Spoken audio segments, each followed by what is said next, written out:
Hi, this is Bob Samuels, founder of TechConnectr. TechConnectr provides efficiencies and actionable intelligence for B2B lead gen marketers and their agents. We've partnered with Serious Decisions to bring you wisdom from leading account-based marketing thought leaders. To that end, I'm happy to introduce you to Simon Jones, Research Director of Demand Marketing at Forrester. I'm looking forward to Simon's presentation at the Serious Decisions Europe Summit in London. Simon, it's a pleasure to speak with you. How are you today? You too. I'm great. I'm fantastic. It's towards the end of my day now. It's raining in England as it tends to do this time of year. How about you? Yeah, I'm doing great. And if it wasn't raining there, I would figure I was not in the right place. Yeah, I think you're right. So I'm looking forward to coming out for the summit. I look forward to this all year. It's one of my favorite events of the year, and it's Sirius does just such a great job of putting together excellent speakers and also putting together a great audience of peers to be able to talk and share and so forth. I totally agree with you. I think I had been a serious client before I became a serious research director, and it was always one of my favorite things going along to a serious decisions summit. Excellent. And if you could give a little bit share a little bit of your background about where you've been before Sirius and now, and what your focus is. Sure. So I started. I'm fairly old now, actually. I started my career in demand or digital or whatever you wanted to call it, back in the 1990s. I built my first e-commerce site in 1998, 1999. Built it for $60,000, made $17.5 million in the first year of operation. That was for Motorola, and I stayed with Motorola till 2016. And I basically introduced their entire digital, in Europe initially, their entire digital capability, digitized e-commerce, digitized, moved away from brochures into websites, a number of redesigns. And then I built out their demand capabilities in Europe at the beginning of this decade, and eventually went on to be their global marketing technologist, where I helped as they separated part of the business out to another company called Zebra, and did a full transformation of their digital technology landscape, but also a lot of the processes that went around it. Then spent a year or so working with smaller organizations, a high-tech fintech company in the UK, consulting with them on ABM strategies and aligning their sales and marketing, and working with another example would be I worked with Britain's only remaining cell phone handset manufacturer, as they started progressing from being a small startup into an enterprise, and just helping them out on their content strategy, their digital strategy. And 2 years ago, came to Serious Decisions, where I'm a research director for demand marketing. Outstanding. So great hands-on experience, and now you're helping share the knowledge, which is absolutely wonderful. Absolutely. So in our brief talk before we started, you were explaining some of your presentations that you'll be involved with at the event this week. The first one had to do with agile marketing, which sounds interesting to me. We all need to do more with less and faster and so forth. How's that going to look as far as what is your advice there? So I think for us, this I did a small track session last year on agile in demand, and this year we're doing a slightly broader one on main stage, and we're really looking at 5 top tips in terms of getting your agile aligned to your organization, and really where do you need to implement it, how should you be thinking about it, how you should be trying it out. We find that, and we did a survey for this, people are trying agile, and some people have been more successful than other people. I talk to clients all the time about agile, and I get different responses from them. So what we're doing here is we're just demystifying some of it, taking some of the magic away, and just to a broader audience, explaining some of the tips and tricks, places to start, places they could go, and what they really need to think about to implement agile. And it's one of my my drums that I bang inside Serious Decisions, as I work. I think marketing has to be more agile. I never hear anybody when I speak to them say, "I've got enough money, and I've got enough budget, and I've got enough resource to do the job I need to do."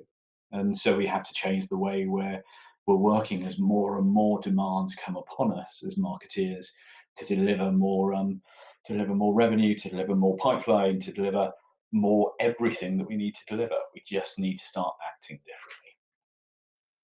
Yeah, excellent.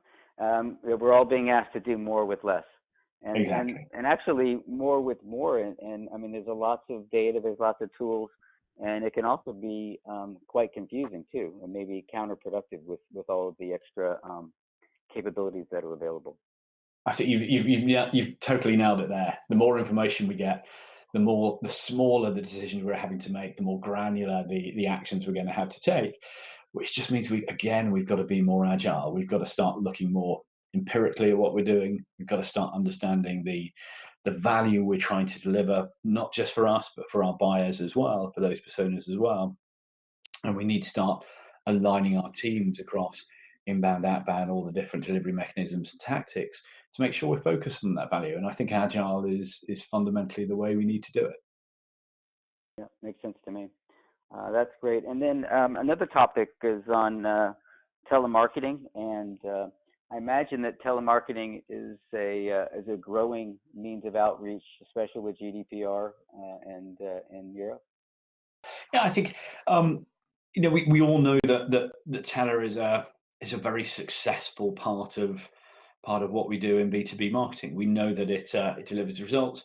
You can just look at our waterfall benchmarks of organizations that have Teller versus organizations that don't. And Teller provides great qualification, a great granularity, great focus in terms of delivering demand. But what we're going to be talking about at Summit in our Teller new age of Teller presentation, we're going to be talking about how much more you can do with Teller and how much more you need to do with Teller. Because as we start looking at going from just being about individual leads to being about working with demand units, which are essentially buyer groups of different sets of demand, we should be taking that highly valuable resource, because Teller is a very valuable resource. It's a human resource that we have, so it has more intelligence than some of our marketing automation systems and some of our other marketing systems. We should be utilizing that and leveraging for the intellect they have to identify buying groups, to just shift from being either just being list driven to really understanding the signals that are coming from buyers, and really taking it and utilizing for what it is, which is a highly complex, highly effective resource, and moving into that new age where we're leveraging it better inside of our marketing programs and campaigns. So it gets to be, I mean, I think with Telly, it's unique because it's an interactive relationship, and not just a matter of sending out an email or putting out an ad or whatever, but actually communication and being able to drill down to specifics of what the client's needs are and what who the key people are and so forth. Yeah, and it's often the first, it's often the first point of contact, human point of contact that a prospect will have with the organization. You want to make sure that's right. And Telly's also being asked to do more. It's not just about picking up the phone. It's also about running chat sessions. It's also about some of the other interactions Telly can use in a more intelligent way to help drive that buyer interaction at that point. Yeah, makes sense. It's not going away. It's just it's tricky to get people to answer the phone sometimes. Yeah, totally. So hopefully the call also involves adding value to the client, giving them something that needs or helps them solve a problem. Absolutely, and I think that's we're starting having a discussion about what that next level of thinking is around programs, about what we're doing. And I think there's been a bit of and I'm guilty of this from when I was a practitioner and I was doing this back in 2010, 11, and 12. We tend to focus on what value are we getting ourselves. It's how many leads am I generating, what kind of MQLs am I generating, how am I getting these through to sales, and we tend to in the muck and bullets that is our day-to-day lives of trying to get the job done, we tend sometimes to really neglect what the buyer value is in these interactions. I think bringing that back in, that balance of what's the value to the buyer, what's the value to us at each of those interactions is really important, because by providing value, to your point, what you're actually doing is you're progressing that buyer on their buyer journey. It's not our buyer journey, it's their buyer journey. You're progressing them along their buyer journey, and you naturally will get the value as an organization later on by doing that. We often forget that. It's a really Yeah. good point. It's customer centric and giving them value. Ideally, get to the point where they're calling us. Yes. That's a different matter. Yeah. And then your third presentation, you're going to have a fireside chat with some marketers. Yeah, we've got a every year we do a couple of awards. One of them are our ROI awards, which are return on integration awards, and then we have a second set, which are the ROI awards, organisations that work across sales, marketing, product teams to deliver exceptional results. And then we have POY awards, Program of the Year awards, where it's about individual functions and how they're delivering exceptional results. So we've got a couple of people in our POY session. One of them focused on ABM, and the one that I'm looking after, which is focused around demand marketing. And they're doing some neat stuff around predictive intent, around bringing their data together and how bringing that data together, getting decent views of that data, providing some levels of AI and machine learning into that to really be a bit more predictive and a bit more focused. And we're seeing a big trend towards this at the moment. But the organisation that's winning this award, Extreme Networks, they've done a really, really good job. And they did a really good job right from the outset. They understood that getting proper data aggregation and building a proper view of their data was the foundation that then would lead to them improving their business. And they've had some really good results. I'm not going to give it away because it's the client speaking and not me. But that's a really good session to come along to if you're looking for inspiration as a demand marketer as to how to improve your conversion rates. Absolutely. I love hearing from the marketers themselves. It's nice to hear from the experts, but it's nice to hear from the marketers and from their point of view. So that'll be definitely something I look forward to. You mentioned predictive and intent signals and so forth. Have you found much success with that, or do you have some particular? I think you guys do a good job of not recommending any particular technology, but more concepts. Is that correct? Yeah, we tend to be. That sort of thing. Yeah, we tend to try and be vendor agnostic. I think we look at success across the principles as much as more than we do the individual tools. Other people do that. Intent and intent-based AI, machine learning, we're seeing dramatic impacts. People who are using that and using that well. People that are looking at buyer groups versus just looking at individual leads to get that more tangible set of signals from a group of people inside an organization based around individual need. That's paying huge dividends, and it's times 3, times 4, times 5, times 20 improvements in terms of demand at the top of the funnel, in terms of effectiveness. I think that's one of the new norms that's coming out, and in fact our research is showing that that's gathering. AI is gathering pace. It's becoming not just about doing better, but it's also a risk mitigation strategy as well, because once you've set it up and once you've got it working, it will continue to learn.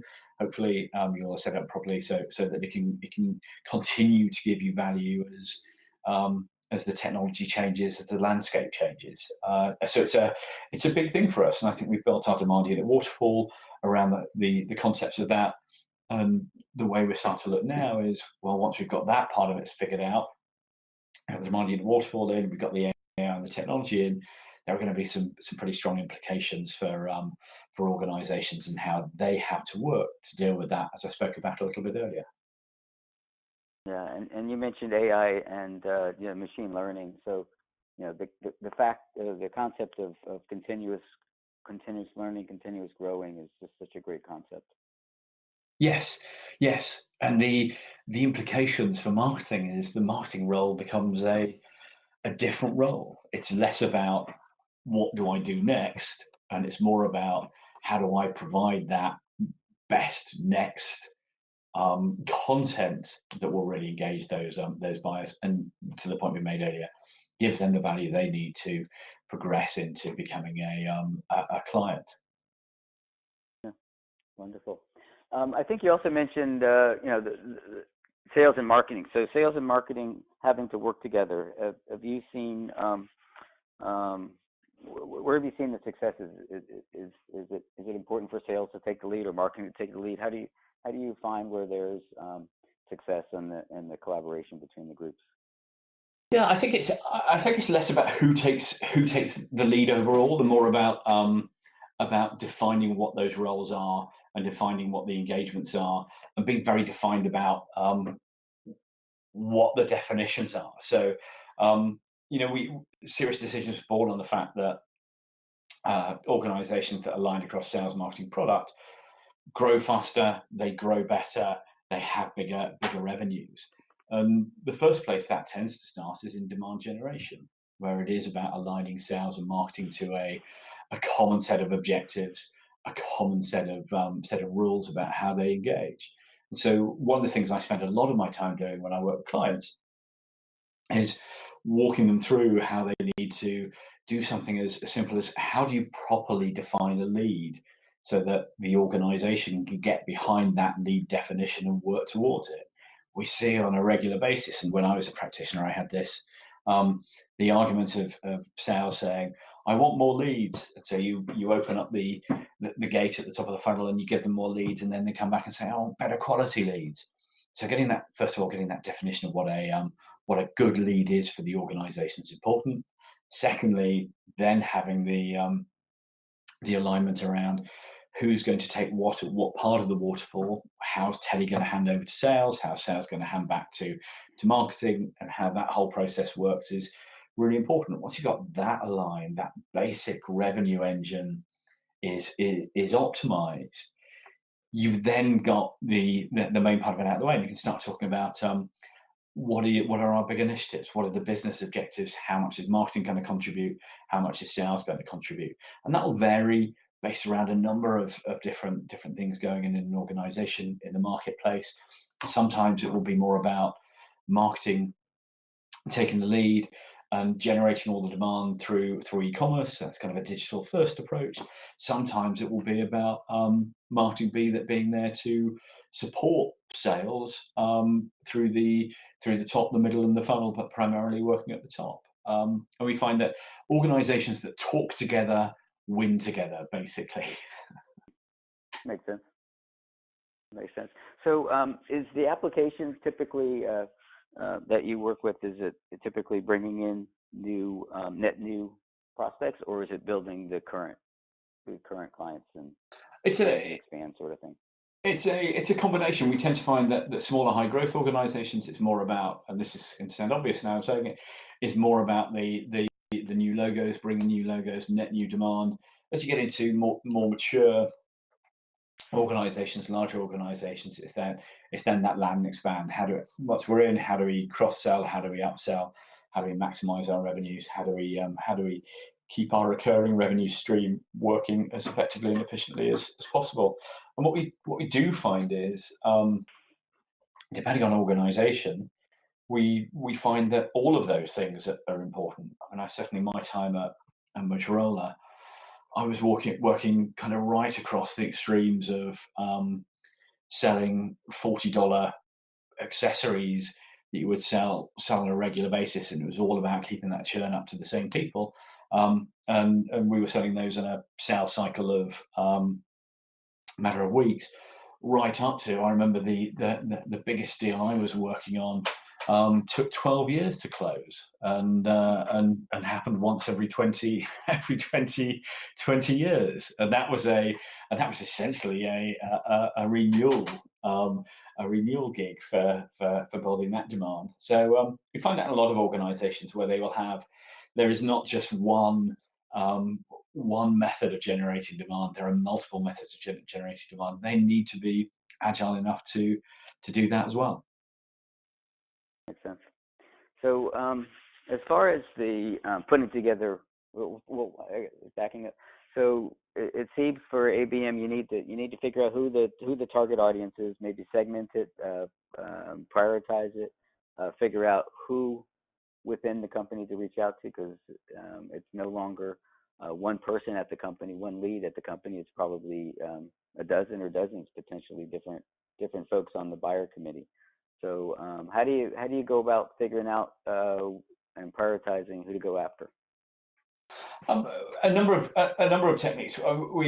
Sirius is kind of famous for building a number of models out, and if I was looking to work with an organization on how they make their decisions, we've got something called the demand spectrum, which helps organizations think about that right at the top of ABM, which is sales and marketing totally aligned. You know the client inside out. You go to their kids' weddings, and you keep that relationship going through a life of working together. That's right at the top. Next one down is your industry segment marketing, which is about having a couple of hundred, maybe up to a few thousand in a segment, and less sales and marketing alignment at that one. Then down one level, you've got focus demand, which is still potentially that segment based, but you're talking about reaching out to small to medium sized enterprises, potentially there where it's smaller deals. And then finally, that broad based demand at the bottom, which we're seeing less of. So one of the things we speak about with clients about is understanding where they are and which of those strategies is going to work for which of their groups of clients. And then we can have the conversation about, well, what do we actually need to go and get the job done in each of those? What do the programs look like? What do the campaigns look like that we need to execute? And how do we make those decisions on whether we go for, to your point, whether we go for the whole buying group that maybe in a big deal may have 15, 20 people and takes a lot more effort, versus ones where it is just buying high volume, low cost stuff that may go to e-commerce, where we're really looking at one or two personas in that bottom level. And it's almost inevitably, it's a combination. It's never just one shift. It's never just a move to ABM and forget about everything else. It's never just a move down into the small to medium sized enterprise. It's about maintaining 2 or 3 disciplines across that demand spectrum. Mm-hmm. And so it sounds like a lot of it depends on the potential upside of the relationship, as well as the current relationship, and a lot of different variables, like you mentioned. Absolutely. So how much do you see the impact of GDPR? Does that affect your life or your clients' lives much? I think yes, it does. The people it's affected for the better, and the people who've embraced it and used it as an opportunity. I think with many things, this isn't just a marketing thing. It's across all walks of life. We tend to overuse things, and I think we've tended to overuse email in recent years, and it's worked really well for us.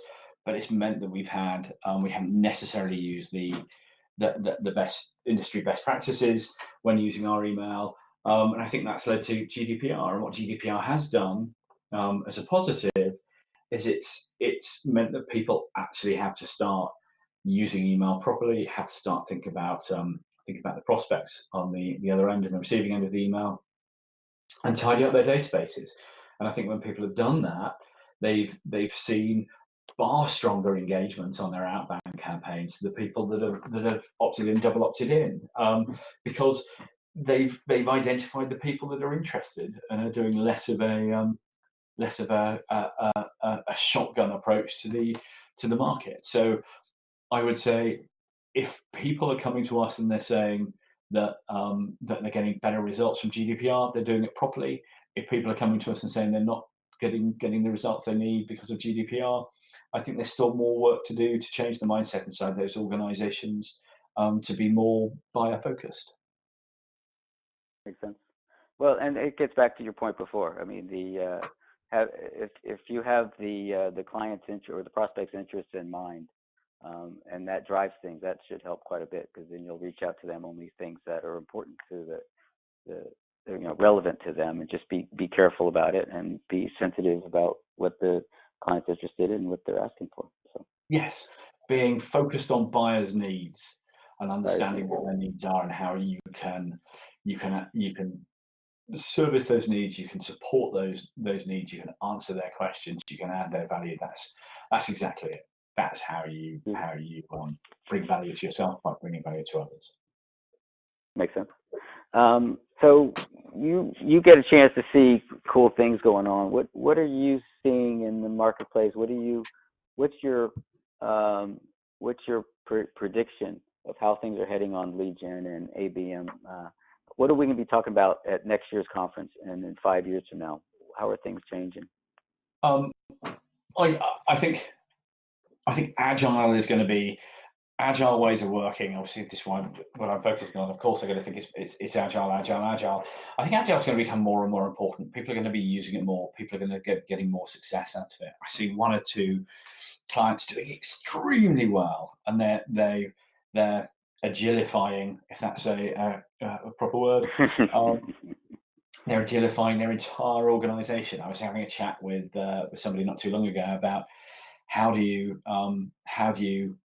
implement agile into finance to enable you to be more agile about where you're spending money, because you don't necessarily know when it's going to be happening throughout the year, and you may want to understand how that does need to support your agile initiatives.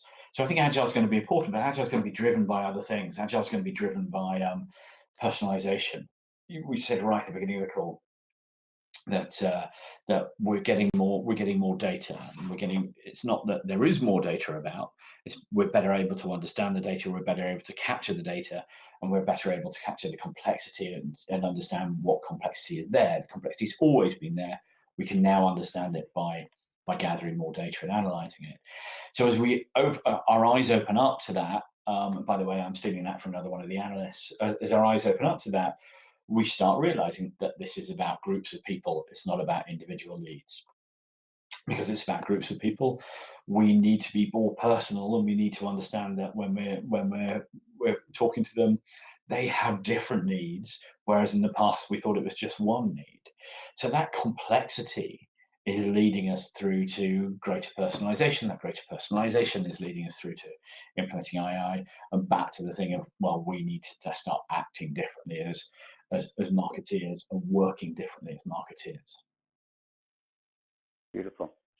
Wow, this has been great. I appreciate your sharing your wisdom. Are there any other questions I should ask, or any other words of wisdom you have to share?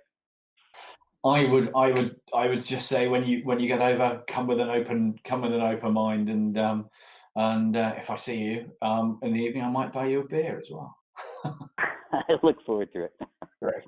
Simon, it's a pleasure. I look forward to seeing you soon. Good stuff. Safe travels. Thank you. Cheers.